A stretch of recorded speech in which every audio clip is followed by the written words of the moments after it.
રાસાયણિક સમીકરણ આ નામ સાંભળીને જ આમ માથું દુખવા માંડે નહીં, પણ ગભરાવાની જરૂર નથી. આજે આપણે આને કોઈ અઘરા લેસનની જેમ નહીં, પણ એક મજેદાર સ્ટોરીની જેમ સમજીશું. ચાલો સમીકરણોને બેલેન્સ કરવાની કળા શીખીએ એકદમ સરળ રીતે. આ છે રાહુલ. કાલે એની કેમિસ્ટ્રીની પરીક્ષા છે અને એની હાલત જુઓ. સામે સમીકરણોનો પહાડ છે. એને પણ એ જ ડર લાગે છે જે કદાચ આપણામાંથી ઘણાને લાગતો હશે કે ભાઈ આટલા બધા સમીકરણો કેવી રીતે બેલેન્સ કરવા.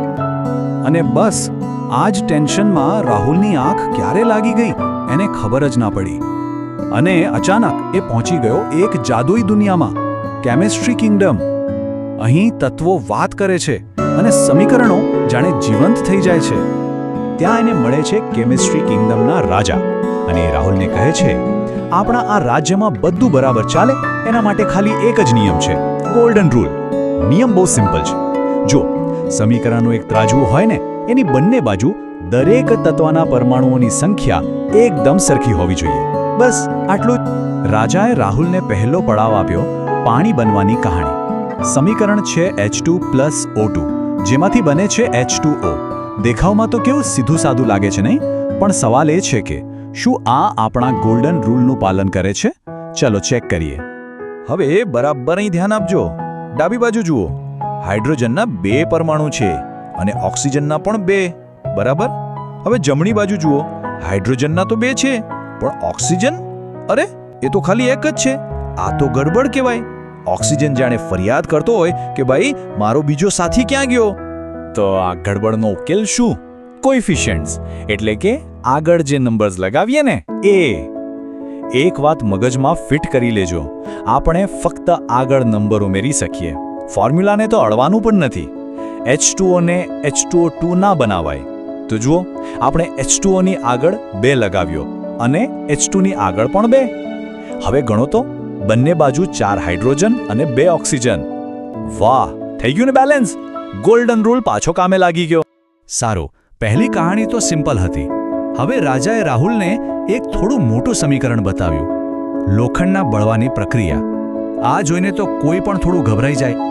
રાહુલના મનમાં પણ એ જ વિચાર આવ્યો જે કદાચ અત્યારે આપણા મનમાં પણ આવતો હશે. અરે બાપરે, આ તો બહુ લાંબુ અને અઘરું લાગે છે.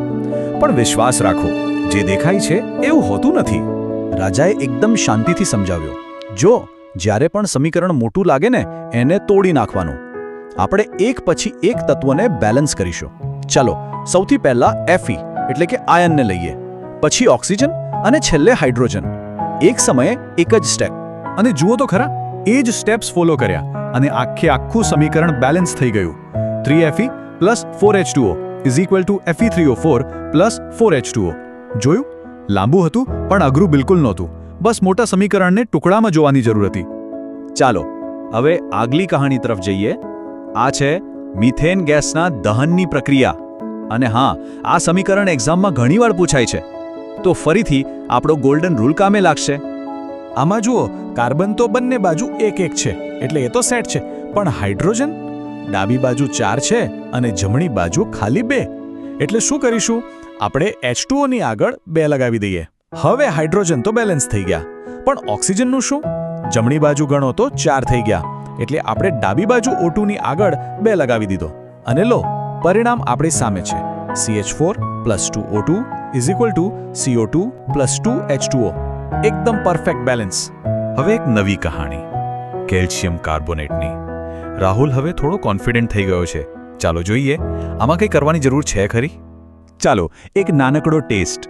જરાક અહીંયા જ વિડીયોને પોઝ કરો અને જાતે ગણતરી કરો તો.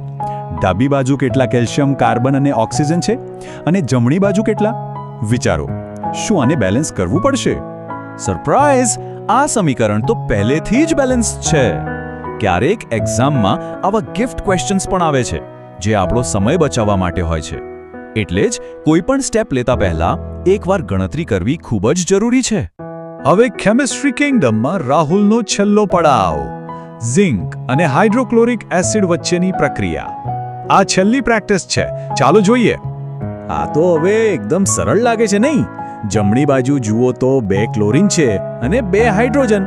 એટલે આપણે ડાબી બાજુ HCl ની આગળ બસ એક 2 લગાવી દીધો અને કામ પૂરું. ગોલ્ડન રૂલ ફરીથી સાચો સાબિત થયો. બસ હવે રાહુલને આખી વાત બરાબર સમજાઈ ગઈ. એને ખ્યાલ આવ્યો કે ભલે સમીકરણો અલગ અલગ દેખાય, ભલે નાના હોય કે મોટા, એમને બેલેન્સ કરવાનો જે મૂળભૂત નિયમ છે, એ ગોલ્ડન રૂલ, એ તો હંમેશા એક જ રહે છે. ચાલો હવે એક્ઝામ માટેની કેટલીક સ્માર્ટ ટ્રિક્સ ફટાફટ નોટ કરી લઈએ. પહેલું, હંમેશા મેટલ કે નોન મેટલથી શરૂઆત કરો, જેમ આપણે આયન Fe વાળા સમીકરણમાં કર્યું હતું. બીજું, હાઇડ્રોજન અને ઓક્સિજનને છેલ્લે રાખો, એમને છેલ્લે બેલેન્સ કરવા સહેલા પડે છે. ત્રીજું, અને આ સૌથી અગત્યનું છે, મોટાભાગના સ્ટુડન્ટ્સ અહીં જ ભૂલ કરે છે, ક્યારે કેમિકલ ફોર્મ્યુલા ના બદલોશો. આપણે H2O ને H2O2 નથી બનાવ્યો, ફક્ત આગળ 2 લગાવ્યો. આ યાદ રાખજો. અને છેલ્લે પેલી કેલ્શિયમ કાર્બોનેટ વાળી કહાણી યાદ છે ને? હંમેશા છેલ્લે ફરીથી ગણતરી કરીને ચેક કરી લેવાનું, કદાચ સમીકરણ પહેલેથી જ બેલેન્સ્ડ હોય. સવાર પડે છે, એલાર્મ વાગે છે અને રાહુલ જાગે છે. પણ આજે એના ચહેરા પર ડર નથી, પણ એક આત્મવિશ્વાસનું સ્મિત છે. હવે એને ખબર પડી ગઈ છે કે કેમિસ્ટ્રી ગોખવાનો વિષય નથી, પણ સમજવાની એક મજેદાર કહાણી છે. યાદ રાખજો, કેમિસ્ટ્રી અઘરી નથી, બસ તેને સમજવાની સાચી રીત હોવી જોઈએ, અને એ રીત હવે આપણી પાસે છે. જેટલી વધુ પ્રેક્ટિસ કરશો એટલું જ બેલેન્સ કરવાનું કામ સહેલું બનતું જશે. તમારી પરીક્ષા માટે ઓલ ધ બેસ્ટ.